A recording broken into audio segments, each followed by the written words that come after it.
In a world where silent battles carry the destructive weight of cannons and own goals echo across the global geopolitical chessboard, one name has quietly stepped away from the vortex between two superpowers: Li Ka-shing.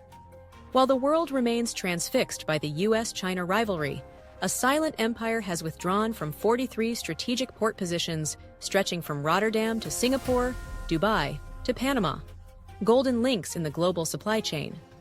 No dramatic announcements, no flashy press conferences, just a multi-billion-dollar deal that stunned the world.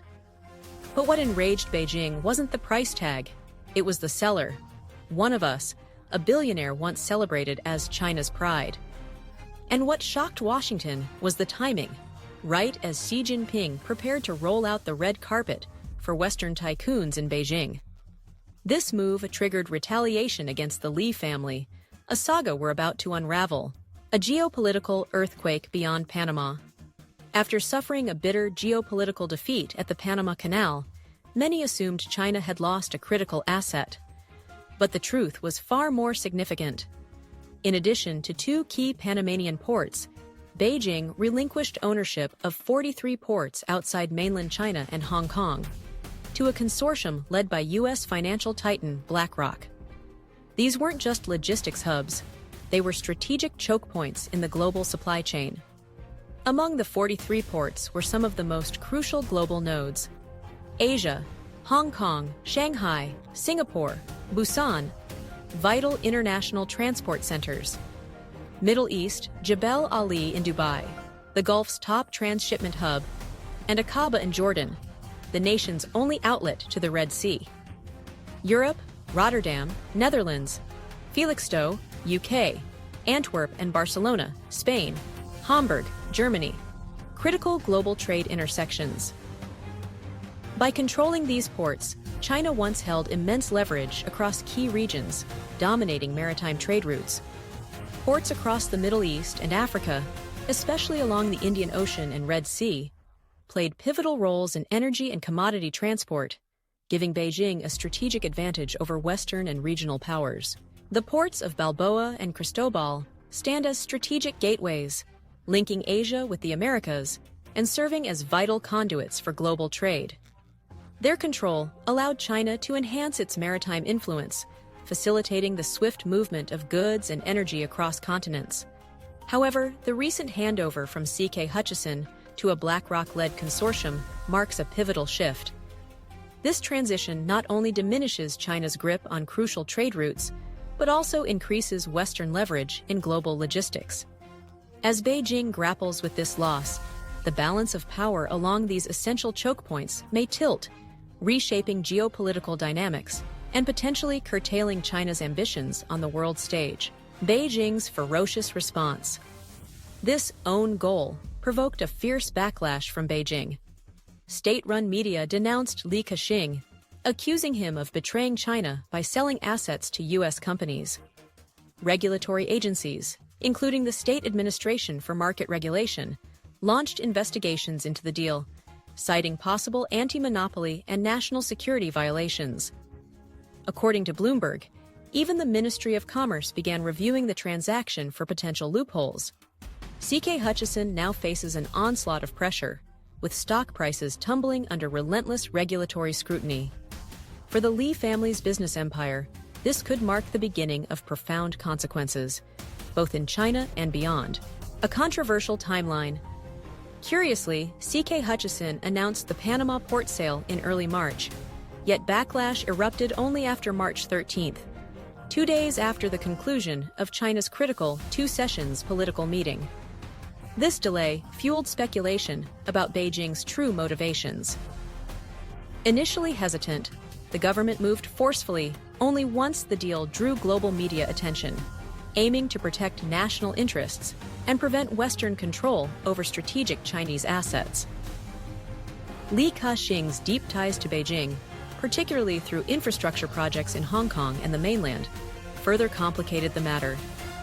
The government adopted a cautious approach to avoid damaging these relationships or destabilizing financial markets. Can Beijing bring Li Ka-shing to heel? Can Beijing rein in Li Ka-shing?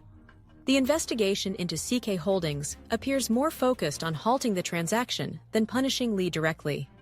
With CK Holdings still active in ports, retail, and real estate across China, its broad influence forces Xi Jinping, fresh from a summit on the private sector, to tread carefully. Yet Li's move was a masterstroke amid escalating US-China tensions.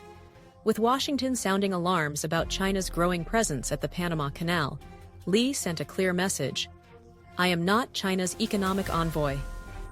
Predicting Beijing's plan to leverage these assets against the US, he executed a clean retreat, refusing to be a pawn. This cost Beijing a valuable bargaining chip, leaving Xi both frustrated and cautious. A glimpse into Beijing's psyche. This episode reveals Beijing's unspoken doctrine: Chinese business leaders, no matter where they are, must serve the state.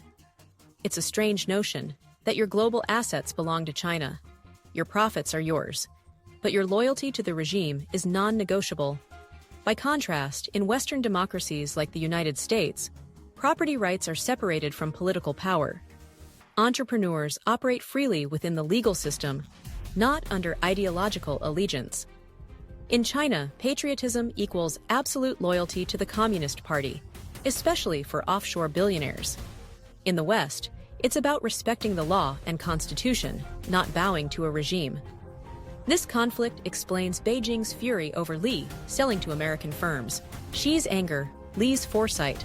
Xi Jinping's anger runs deep. Since 2013, Li quietly divested from China's real estate market, withdrawing 250 billion yuan by 2018 as Xi cemented his indefinite rule, and pivoting toward the UK. More recently, between Trump's re-election in November and March, Li sold 43 ports for $22.8 billion, acting swiftly even without clear buyers. If Buffett teaches investing, Li exemplifies risk avoidance in China. His rapid withdrawal, aligned with Xi's new era, now appears prescient. Mocked in 2015-2016 for abandoning China's real estate boom, Li now watches his critics face bankruptcy or stagnation. His quiet success, exiting as Xi took the throne, signals deep mistrust in Beijing's direction, undermining China's economic posture and challenging Xi's grip. A diplomatic dilemma.